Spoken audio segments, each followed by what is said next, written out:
Assalamualaikum warahmatullahi wabarakatuh.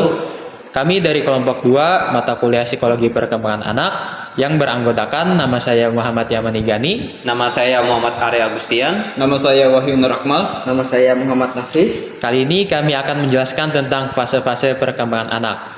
Oke, langsung saja kita masuk ke pembahasan.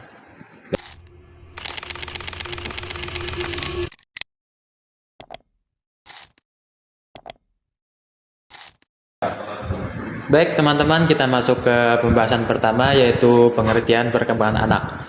Perkembangan anak adalah serangkaian perubahan yang terjadi secara bertahap dan terus-menerus sepanjang rentang kehidupan. Ini bukan sekedar pertumbuhan ukuran, melainkan transformasi kualitatif dalam kemampuan dan fungsi. Perkembangan mencakup berbagai dimensi.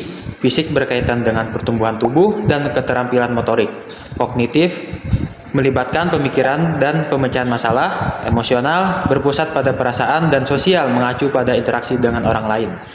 Proses ini adalah hasil interaksi kompleks antara bawaan genetik dari orang tua dan pengalaman serta lingkungan tempat anak tumbuh. Keduanya berperan krusial dalam membentuk individu yang unik. Berikutnya kita masuk ke pembahasan tahapan perkembangan anak. Yang pertama, anak kecil, anak sekolah, remaja. Perkembangan fisik anak kecil dari umur 0 sampai 5 tahun. 1. Pertumbuhan berat badan dan tinggi badan pesat. Pada fase ini, anak mengalami lonjakan pertumbuhan fisik yang sangat signifikan. Berat badan bayi dapat meningkat 2 kali lipat pada usia 6 bulan dan 3 kali lipat pada usia 1 tahun, menunjukkan laju pertumbuhan yang luar biasa. Yang kedua, perkembangan kemampuan motorik kasar. Anak mulai menguasai gerakan-gerakan besar seperti merangkak, duduk, berdiri, dan berjalan. Kemampuan ini berkembang secara berurutan dan menjadi fondasi untuk aktivitas fisik selanjutnya. Yang ketiga, perkembangan kemampuan motorik halus. Selain motorik kasar, motorik halus juga berkembang pesat. Anak belajar mengkoordinasikan mata dan tangan untuk tugas-tugas seperti mengambil benda kecil, menggambar garis, dan memegang pensil atau sendok. Yang kedua, perkembangan fase pada anak sekolah dari umur 6 sampai 12 tahun. Yang pertama, peningkatan kemampuan kognitif. Anak kecil mulai berpikir lebih logis dan sistematis. Mereka mampu memahami konsep-konsep abstrak, memecahkan masalah matematika, dan mengembangkan keterampilan membaca serta menulis yang lebih kompleks. Rasa ingin tahu mereka sangat tinggi. Yang kedua, mengembangkan keterampilan sosial. Interaksi dengan teman sebaya menjadi sangat penting. Anak belajar bekerja sama, bernegosiasi, memahami perspektif orang lain, dan membangun persahabatan yang erat. Permainan berkelompok memegang peran kunci. Yang ketiga, membentuk konsep diri dan moral. Pada usia ini, anak mulai membentuk citra diri yang lebih jelas dan memahami nilai-nilai moral. Mereka belajar tentang benar dan salah, serta pentingnya kejujuran dan keadilan melalui pengalaman di sekolah dan lingkungan sosial. Selanjutnya kita masuk ke perkembangan fase pada remaja 13 sampai 18 tahun. Yang pertama itu ada pencarian identitas diri. Remaja aktif mencari siapa mereka, nilai-nilai yang mereka pegang, dan peran mereka di dunia. Ini seringkali melibatkan eksplorasi minat, gaya, dan kelompok sosial yang berbeda. Kedua, perkembangan pemikiran abstrak. Kemampuan berpikir kritis dan hipotesis meningkat. Remaja dapat memikirkan konsep-konsep kompleks, berdebat, dan merencanakan masa depan yang lebih matang. Ketiga, pentingnya kelompok sebaya. Pengaruh teman sebaya menjadi sangat dominan, karena remaja mencari penerimaan dan dukungan dari kelompoknya yang seringkali mempengaruhi keputusan perilaku mereka. Keempat, pengembangan kemandirian.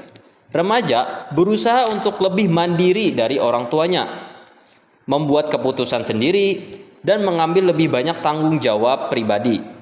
Ini adalah langkah menuju kedewasaan. Masuk ke bagian tahap infantile. Yang pertama itu adalah tahap oral, yang dimana berumur dari 0 sampai 18 bulan. Pada tahap ini, bayi mengalami kepuasan utama melalui aktivitas mulut seperti menghisap, mengecap, dan menggigit. Mereka menjelajahi dunia dengan memasukkan objek ke dalam mulut dan merupakan cara awal mereka untuk belajar dan berinteraksi. Selanjutnya, tahap anal yang berumurkan dari 18 sampai 36 bulan, yang dimana fokus beralih ke kontrol kandungan, yang dimana kontrol kandungan itu termasuk bagian kemih dan usus. Ini adalah periode penting di mana anak belajar tentang kontrol diri dan kepatuhan melalui toilet training.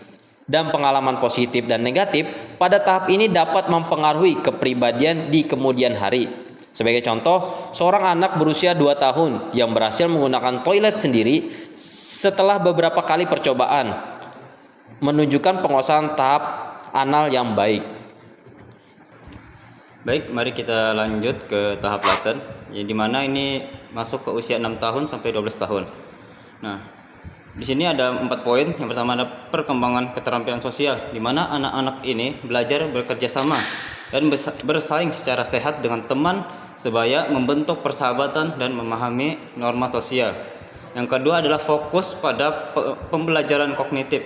Nah, di poin kedua ini adalah energi diarahkan pada pencapaian akademis, pengembangan keterampilan sekolah seperti membaca, menulis, dan berhitung, serta eksploratif minat baru.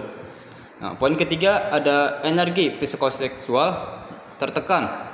Nah, pada tahap ini dorongan seksual kurang dominan dan anak lebih fokus pada perkembangan diri dan interaksi di luar keluarga. Poin keempat adalah pencapaian dan kompetensi. Di poin keempat ini anak mengembangkan rasa kompetensi melalui keberhasilan di sekolah, olahraga, atau hobi yang membangun kepercayaan diri mereka. Contohnya, anak usia 8 tahun yang aktif dalam kegiatan seperti sepak bola atau klub pramuka menunjukkan bagaimana energi mereka disalurkan untuk pengembangan keterampilan dan interaksi di luar lingkungan keluarga. Lanjut ke tahap pubertas.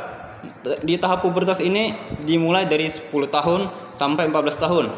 Di tahap pubertas ini ada 3 poin. Yang pertama adalah perubahan fisik yang signifikan.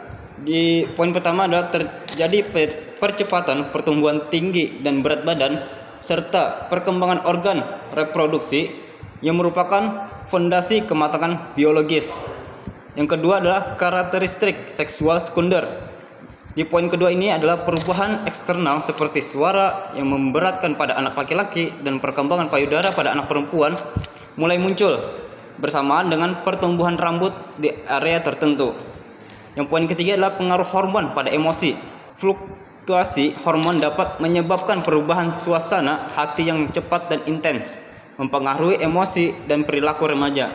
Rata-rata anak perempuan mulai mengalami pubertas pada usia 10, ditanda dengan menstruasi pertama. Sementara anak laki biasanya sedikit lebih lambat mengalami perubahan suara dan pertumbuhan rambut. Dan yang terakhir adalah tahap genital. Ini mulai dari 12 tahun sampai ke atas. Ini ada 3 poin. Yang pertama ada di usia 12 tahun awal. Tahap ini dimulai sekitar usia 12 tahun dan berlanjut hingga dewasa, menandai transisi menuju kematangan seksual.